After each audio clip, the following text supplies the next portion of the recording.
So with no further ado, I'm going to invite Atul in our conversation. Um, a very warm welcome, Atul, today. So with no further ado, I'm going to invite Atul in our conversation.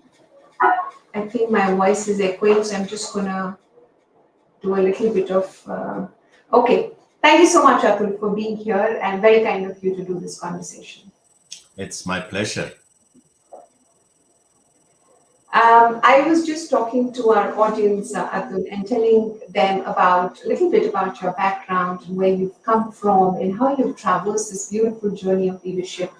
We would like to know from you, a little bit about your journey and how has that shaped your philosophy of leadership.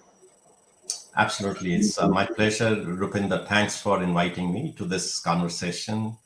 Um, my background is I am from India, very proud Indian, spent early childhood and my early career in India. In last 21 years, I've been basically working for global organizations in human resources function, different geographies of the world. So I've done roles in Asia Pac, in Europe. Now I'm based here in Chicago, and I run my own leadership advisory business by the name of Leadership at Humanity, which is dedicated to build leaders with character and capabilities. My last corporate assignment was with Mondelez International as their chief talent and learning officer, and that's what brought me to Chicago around 3.5 years back. Maybe a little bit about my evolution and transformation and what I am today and what makes me who I am. I grew up in a small town called Kathua, which is near Jammu in J&K. Lost my dad when I was 10. So my mother decided to move to Chandigarh, which now I call my hometown, because she wanted to make sure that my brother, who was 2 years older than I was, to both of us to get good education, which she felt at that time that this small town was not in a position to offer. And I think a lot of that basically shaped and influenced my own evolution and journey, making early decisions on our own in our life. I remember my brother taking me to a school for admission. He was 12 when I was 10. Um, Interesting conversations early on in terms of what career choices or options we have. A big influence of a lady who was not very well educated, but had a very deep character to shape our thinking as we grew up with my mother. And I think challenging my own boundaries. I mean, I didn't go to a very, I would say, a convent school. I went to an ordinary school. I did my MBA from Punjab University, Chandigarh. I feel great about that. And then I challenged and stretched my own boundaries and, asked many times why not, and jumped into experiences uh, which shaped my own thinking and helped me evolve as a professional, as a leader, and more importantly, as a human being. And finally, I've been very, very fortunate to be guided and mentored by some of the finest leaders I came across in my career, who just decided to put their stakes in my success. So they leaned in and they made sure that I got access to quality advice. They were there for me when I needed someone to nudge me, challenge me, question me, and guide me. And today I feel honestly indebted to those people who made those choices. And I want to pay forward and be available to others who I can help in any way I can. So that's a bit about me. My wife, by the way, grew up in Srinagar. She is a trained chartered accountant. Because of my career, didn't get a chance to work. And she's been a close partner for me throughout my journey. And we have a son who's in 12th grade getting ready for his university. So that's a bit about me. Thank you, Atul. What a lovely journey from where you grew and to where you are. The common thread that I see so evident in your narrative is the sense of humility and a strong urge to give back and pay forward, which is and which should be, I think, one of the hallmarks that every leader should live by. Not that I'm anybody to define anybody's leadership style, but that's something that everybody as a leader at the stature that one is, I think, should definitely look at. So, Atul, in this journey, I'm sure you've seen ups and downs, and there have been some great moments. There have not been some there have been some very trying moments for you. So, if you could take us through one high which has left a message with you, and take us through one low which helped you evolve, it could be a great, learning for people out there who are going through their own, navigating their own uncharted territories. Absolutely. So I think I'll share a personal example and a professional example, so which will help kind of put the context together. So I think on the personal side, one of the low points in my life was when my mom had a stroke. This was in 1998. Somebody I looked up to, somebody I kind of was very, very close to. For me to have that sight of her not being able to move on a bed was a very difficult time. And I actually contemplated at that time leaving my career and moving back. I was with PepsiCo working in Chennai at that time, and I decided I will go back to Chandigarh and I'll figure out what I want to do, but I just want to be with her. And then we eventually decided to bring her with us, and then she, in that state, came with us to Singapore and then to Switzerland, and actually became a very positive part of my journey because she was this source of strength as I was moving through my own changes and career journey.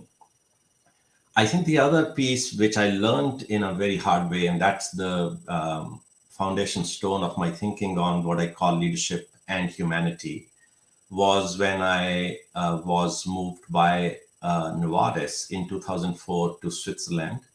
In my, I was 2 years that time working for Novartis in a role in Asia Pac, and they found something good. In those 2 years, they offered me a role to be the head of human resources for their Europe, Middle East, and Africa business based out of Switzerland. And it's a Swiss company, so European company, very strong, big business. They had, very well established businesses in all European markets. I had zero experience of working in that space. And it was a difficult transition because my mother, of course, needed a lot of help, and my wife was expecting our son at that time. But I leaned in and I took I made a choice to move to Switzerland. And I remember sitting in that first meeting of mine with my team in that room where I had my heads of HR from different European markets, very senior established leaders who had been with the organization for a very long time. And I was very well prepared to impress them with how much I knew and why I was appointed as a leader of that team. And within first 5 minutes, I lost that team. I mean, they were not interested in everything I was trying to share with them or explain to them.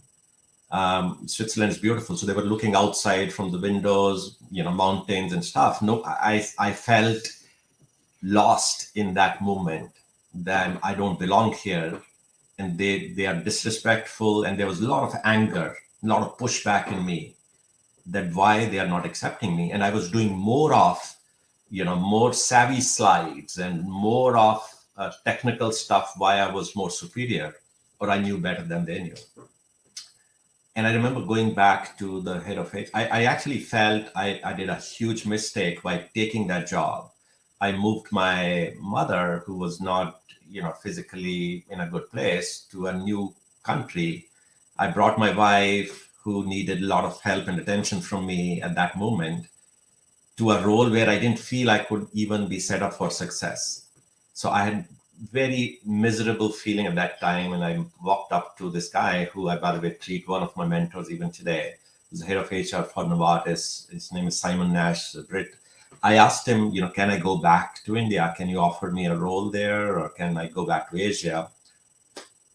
And he said, well, first, we don't have a role right now because you already moved. And two, you have nothing to lose. You have already committed yourself to this change. Worst case, you will fail, and you'll figure out something, if not this. But since you are already here, why don't you give it a chance to be successful? Why don't you try to understand why they're not accepting you, why you're not able to work with them? And that kind of jolted me a little bit. And I spent a couple of months just understanding and appreciating each one of those as human beings. I traveled to their countries.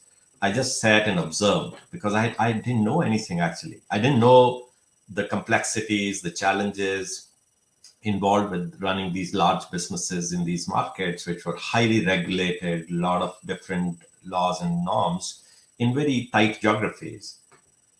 So over a period of time, I developed respect for what they were doing, and they developed respect for what I brought on the table. And eventually, 4 years I worked in that role. That's one of the strongest team I ever worked with. Now this is 17 years we are in touch with each other. Everybody knows who's doing what. They reach out to me if I could be of any help. And I think I walked away with finest humane relationships I've ever built in my work. So the biggest learning for me was we spend so much time trying to impress each other with what we know versus trying to connect with the human beings who we are, where people are genuinely or authentically wired to help each other. And then they lean in and support you versus trying to compete and trying to take that extra step forward, which basically pulls us back. Yeah, thank you so much, Atul. And while you were narrating this story, I was remembering our first conversation, which happened about a year back. And one of the things that resonated personally with me and very strongly was the fact that, how authentic, how personable, and how genuinely interested you were in what I was doing and how, what is my passion and what have I done. And that kind of level of connection, especially at the leadership level, is something what I think the corporate world can really, really do better with. Has been at least my learning throughout the years. I'd be happy to hear more from you on this. But and I love the way you brought the narrative that respect is a two-way street, right? You give respect to get respect, and that's a beautiful example of which came out through your journey. The third thing that I got, I think, which is also fundamentally important as people craft out their leadership journeys, is that what may seem like an obstacle could actually turn out to be a humongous opportunity in disguise. And Ryan Holiday says it beautifully in his book, Obstacle is the Way, that there are great opportunities if we are only willing to look beneath it. So thank you for sharing that, Atul. And building on what you said right now, and from your own experience of so many years of leading the talent function and interacting with leaders across the world, what do you think is the biggest gap in leadership today? So I think this extraordinary focus in building skills and capability and so-called leadership presence, as it is called today, which is how do you come across, how do you navigate the organization's politics, how do you show up in big forums, in front of your boards, shareholders, leadership teams, etc. This has overtaken the sustainability or sustained impact of leadership. There's a lot of data. I mean, the reason for me to really walk away from a career and start something which I'm passionate about is people are burning out in their mid 40s, at the peak of their careers. There's a 50, 60% of the people actually here in the US are on antidepressant drugs in the business leadership. So when you look at the cost of running a business agenda in a certain way, which gives you short-term success, but it doesn't help you build a sustained impact, is a question mark. And I think that's a missing piece. And last 1.5 year of pandemic, Rupinder just brought out the limitation of that leadership narrative. Every organization today is talking about that. I was reading a McKinsey article yesterday. Boards are shifting the conversation from profits and EBIT and revenue growth to sustainability and well-being of the people and diversity focus of the organization or cultural sustainability of the ecosystem in the companies. So the narrative is shifting and organizations got to stop doing more of what they have been doing in the past and start focusing on where the real gaps are. and really bring out the best out of their leaders, because leaders will define in the current and probably potential unpredictability of this environment. It's ambiguous. Nobody knows which way the businesses are going to shape up. Leaders will have a disproportionate impact on how businesses perform. So you want your leaders to be at their best, not only in terms of delivering a strategic intent and a top quality execution, but being inspirational, engaging leaders who people want to follow. And I think that's a gap today.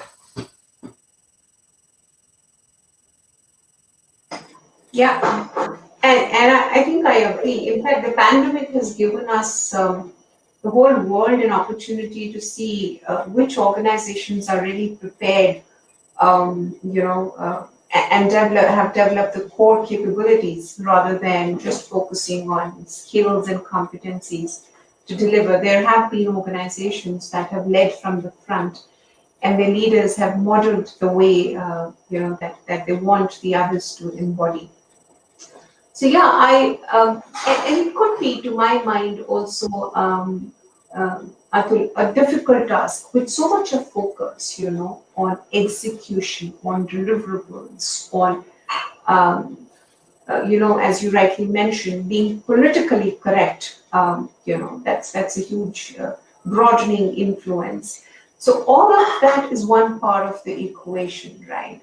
While fundamentally on the other side, we are saying that there needs to be a core which needs to be very, very strong for you to be able to deliver. Do you see these two things as different parts of the same spectrum, or do you think there's an opportunity to integrate them? And if yes, what could be some of the ways in which to do that? I think it's a great question, and that's probably the biggest struggle Rupinder organizations have. I don't think anybody has a bad or a poor intent. Everybody, every organization, every leadership team, every CEO wants to have a great culture, wants to have inspirational leaders. And what they struggle with is this dichotomy in their minds of either or, which I don't personally believe in, but I think there is this tussle between I gotta have cutting edge, sharp, aggressive, competitive leaders who can help me win in the marketplace versus can I have more humane, more personal code driven leaders who could inspire everybody around them. And unfortunately, the narrative has been built through this broader ecosystem in the organizations where the CEOs or the leadership teams feel that if you have more humane, more personal code driven leaders, you would lose out on the business performance. And my entire philosophy, which I'm trying to profess through Leadership at Humanity, is actually your performance becomes a byproduct of the culture. There was a time till around 3 years back, including my own company, people used to say performance influences or designs the culture. So if the company is high performing, people are positive, more engaged, etc. But I think that the tide has turned. I think it's the culture which will inform performance in the years to come. So if people are feeling engaged, inspired, they want to give their best every day, performance will be a byproduct of that. And it'll be more sustainable, by the way, more over a longer period of time.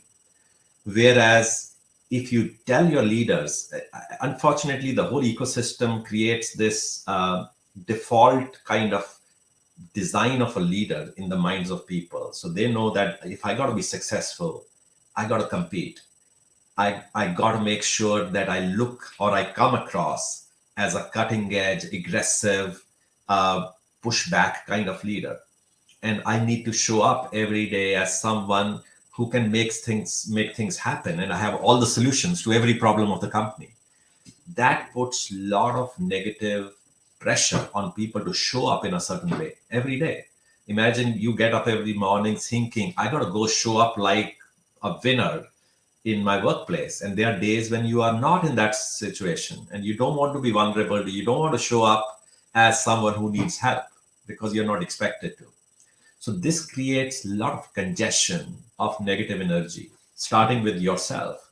So people get constricted. They just, limit their scope or influence. What they don't realize is that there are people looking at them. Leadership is an opportunity to influence and impact others. So there are people looking up to you and you show up in a certain way. you start cascading that negative energy on a lot of other people. So it's a negative spiral which organizations are getting into. So if you shift the focus of helping leaders to find who they are and really build on top of it, let people experience you, the unique you, with your gifts, your challenges, your limitations, but a true human being you are, people love to work with you. They want to give their best. They want to go that one extra step for you. And then you add your capabilities and skills, which I take, by the way, as a price of entry. I mean, if you're in a senior role, you got to know what you're doing. So if you bring your skills on top of your core and capacity, that creates a very different level of outcomes for the organizations, for the people, and I feel for the society as a whole.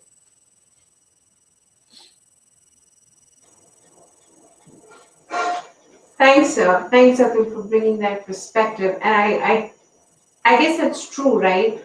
The shift from doing to being, and bringing your whole self, good, bad, right, wrong, pretty, ugly, whatever that be. And we all have all those aspects of us as human beings. And just to I did a lot of work of Brené Brown on courage and daring, and one of the things that she largely speaks about is the, how leaders can don vulnerability to bring their whole selves, and that's exactly what courage is all about, right? Courage is not about the way you said, every day showing up in the same way, ready to deliver, not realizing that leaders are also human beings. They have personal life of their own as much as there is a business pressure life. So yeah, do I have the courage to be vulnerable to my people and show them my whole self? In itself, is a huge humane leadership capability to bring onto the table. Thanks for emphasizing and encouraging and giving some of the business leaders a roadmap to develop their humane leadership in their own organizations. Maybe the focus is not to really push to allow people, but to allow people to be their best version of themselves. Brilliant conversation. Thanks, Atul, for sparking that. And while we continue the conversation for another couple of minutes, I do want to acknowledge some comments that are coming for us, which is like, what a great personal story. Then there is huge learning here. Thanks for sharing. And while we are in the conversation, I would also encourage a couple of you who are there in our dialogue to ask any questions that you might have for Atul. He's a very generous leader who we have with us today, and I'm sure he'll be happy to take some of your questions as we continue in this conversation. So one last question from my side, Atul, before we go into our fun time route, is that, what advice will you have while there is this whole movement that you've started to build capability at the senior most level? What advice would you have for the budding talent professionals who are just trying to, start their career in this arena? So I think I would say it in one word, Rupinder: you have to be a good human being to be an effective leader. So never forget that. I think people connect with who you are than what you do. So a lot of times leaders just mistake as they grow in their journey. I think all of us, when we start our careers, we start with great aspirations. We want to make the right impact. We want to build relationships. We want to connect with others. We want to enable others to be successful. However, as we tread on and move on our journeys, people evolve because, unfortunately, the corporate ecosystem gives them signals to transform into something who they are not. So my advice to those who are starting their careers or emerging leaders is never forget who you are, because people eventually connect with that. They don't connect with your titles, your levels, your positions, money you make, or decisions you make. They connect with the individual you are, how you treat them, how do you bring them, how do you come across and touch them as a human being every day. Again, thanks again for a wonderful answer. And with that, I'm going to wrap up our conversation with this quick fire uh, kind of a round, quick fire round, wherein I'll ask you a couple of very simple questions. And the only caveat is that you have to answer it in one word or one phrase. So, are you ready? I am, absolutely. Wow, super. One word for Atul Khosla. Human. Wow. Okay. One book that you're reading now, which you're liking.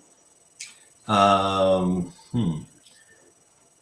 I would say good to great because I'm preparing for a session. So that's on my my top of the Jim head. Collins. Yeah. Okay. Yeah, that's a lovely book for sure. Jim Collins is good. Okay. Who's your role model? My mother. I think that was evident. I mean, the struggle that she's lived through. And I am getting a strong tendency to speak for. I'm not gender biased, but I'm really strongly wanting to share that my role model is also my mom, and they just do so much for us, don't they?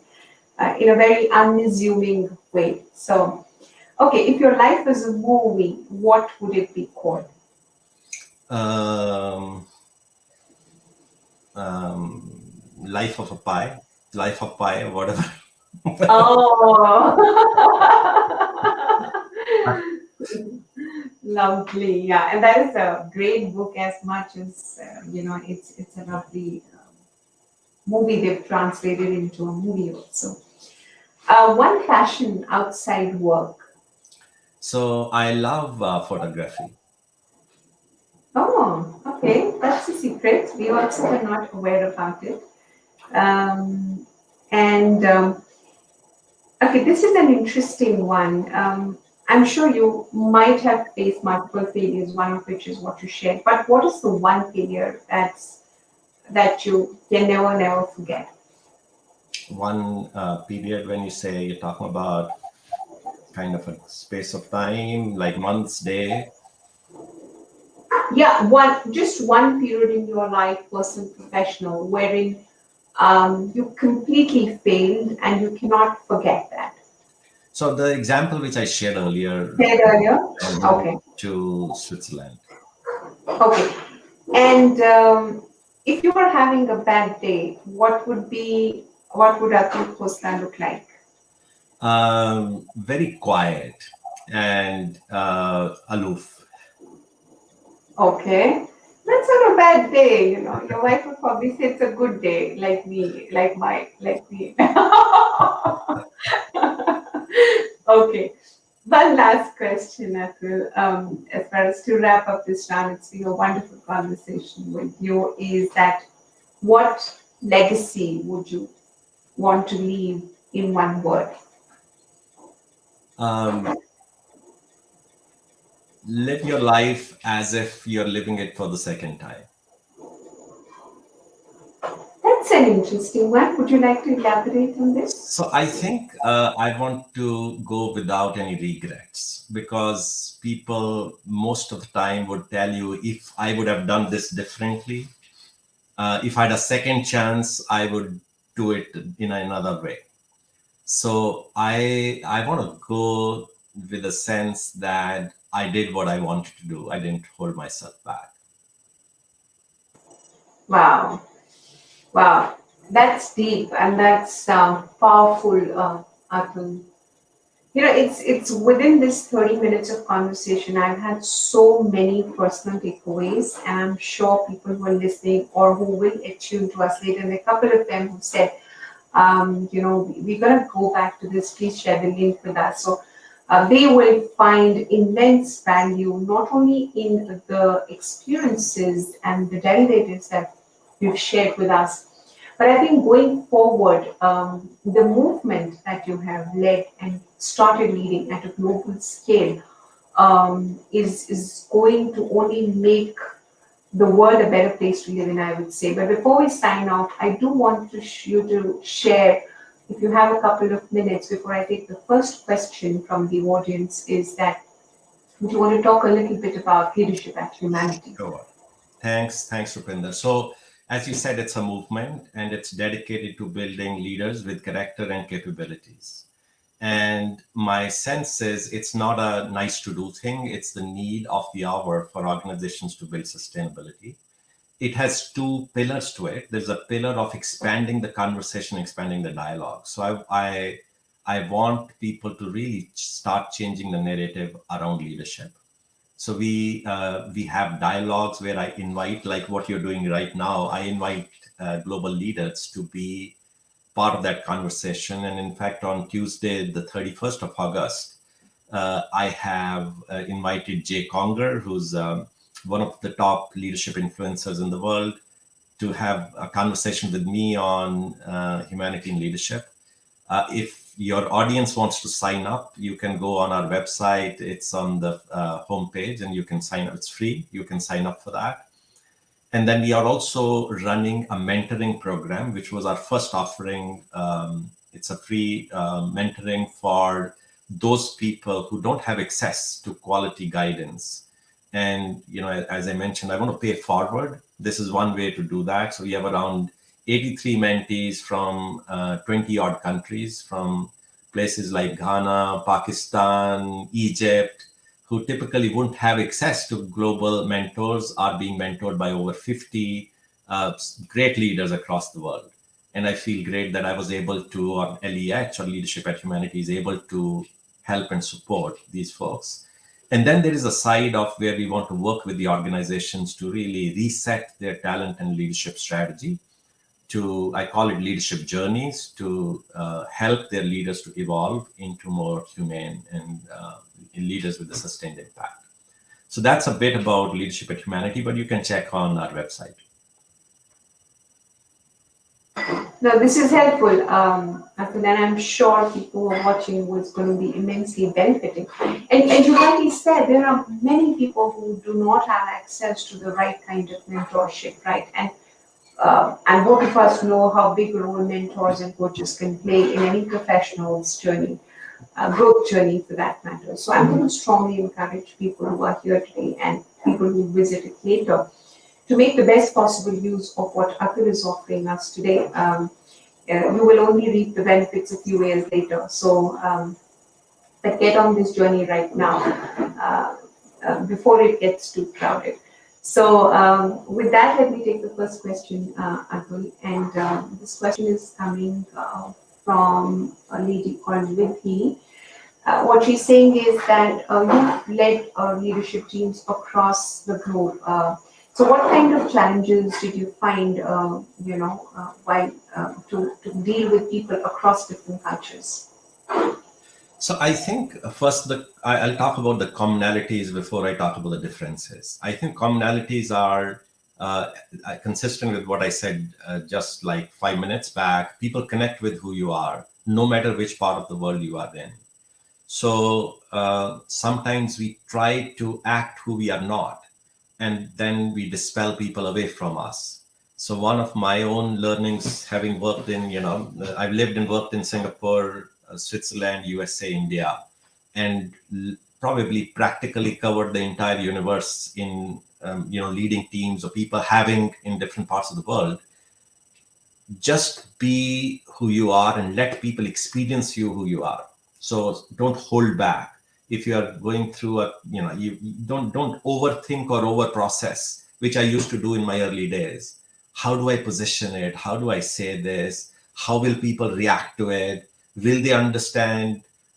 Can I share with them that it's a Diwali today, I'm taking a day off? Will they connect with those kind of thoughts? A lot of times I just held myself back, and then you realize that people actually love it. They love knowing you as a human being than someone who's trying to project and position and all that. And people spend so much time and energy trying to do that. My advice to you as you build your global careers, never do this. Just be yourself. I think then the inconsistencies or differences, being respectful of the cultural differences is very important. And I feel, especially those of us coming from the East, we are more inclined to be respectful to diversity because we grow up in that environment.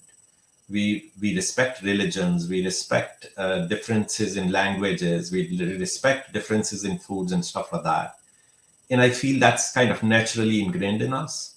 Whereas I have also seen people from other parts of the world where they don't have that sensitivity or respect, which you should have genuinely for the differences which people bring. That's what it makes it so rich when you have different cultures coming together. So naturally building respect for differences is very critical. Yeah, and I'm sure she's got her answer. And I'm going to take, thank you for taking that on very well, Abdul. I'm just going to take one last question for the day, which is, I think, again, focusing on one of the aspects that I touched on earlier about the need for delivering pressure, profits, and balancing humaneness. And the question is, how much, how, given the fact that, given the fact that there is the capital markets have this huge need to move up the needle in terms of profits, right, and create value for shareholders. And parallelly, there is a huge need for sustainability of businesses. How are we giving back to the society and people in general? Sameer says that he personally, as an individual, finds a dichotomy there, in the whole system. So, how do you propose, or what are your thoughts, Atul, on building sustainability of humane leadership while not succumbing to the pressure of capital markets? So I think it's a great question, and all of us at some time or the other in our careers, we are faced with those challenges, and we see this as a dichotomy, which I personally believe it is not. There are a lot of examples of leaders, and I can name people who have delivered a strong business outcomes or performance outcomes by just showing up as human leaders. So they build more, they are the ones actually who build sustainability in the plans. And last year, I mean, I was still with Mondelez sidestep on a story. I actually did, I mapped the performance of our markets, 27 markets, against the quality of leadership we had in each country. And there was a clear, direct correlation. Where pandemic was or is a great leveler. It's not differentiating emerging markets, developing markets, mature markets. It's not differentiating by continents or regions. It's impacting the whole world in a consistent way. So if you're the same company with the same product portfolio, we are selling chocolates, biscuits, candies every country. Why is it that you have 50, 60% of your countries overperforming or outperforming, whereas you have 40, 50 or 30% of your countries actually underperforming? It's the same strategy, same product portfolio, same situation, same business model or go-to-market strategy. And then you start superimposing how people are leading through this crisis. And this is not unique, by the way. I gave Mondelez example because it's closer to me and I was part of that conversation. Every company I speak to, I can see that. So there is enough evidence for us to believe that if you have the right level of leadership who can lead in a more holistic way, can deliver outcomes in the face of adversity, in the face of challenges, in a more sustained way. So we just got to stick to this narrative because it's not easy. People are not used to it. The ecosystem is not ready to accept it. So we got to continue talking about it so that it will help us to change. Yeah, and I absolutely and personally resonate with what you said at the last, Atul, that people are not used to it, and because it's not something that they've seen happen over the last century or a couple of 100 years, I would say. It will take time for people to absorb the new narrative. The only thing that can help us build and sustain is a continuous dialogue, a continuous conversation, and ensuring that we keep building on those conversations going forward. So thank you, Atul, for bringing in that wonderfully rich perspective of humane leadership to the fore. I think this has been a lovely conversation and a wonderful dialogue for our people to draw in, and also for the open offer that you've given to continue the dialogue outside this conversation going forward also. So all the very best to you, Atul, as you help the world become a better place, as I said, by building more humane leaders. And thank you for being on our show today. It's been an absolute pleasure and privilege to host you. Thanks for the opportunity, Rupinder, and all the best to you. More power to you for doing what you're doing. And I'm so proud to be connected with you and your community. So thanks for the opportunity. Thank you. Take care. Have a good day ahead. And thank you everyone who joined us. Have a wonderful day or evening ahead. Bye bye. Take care. Bye.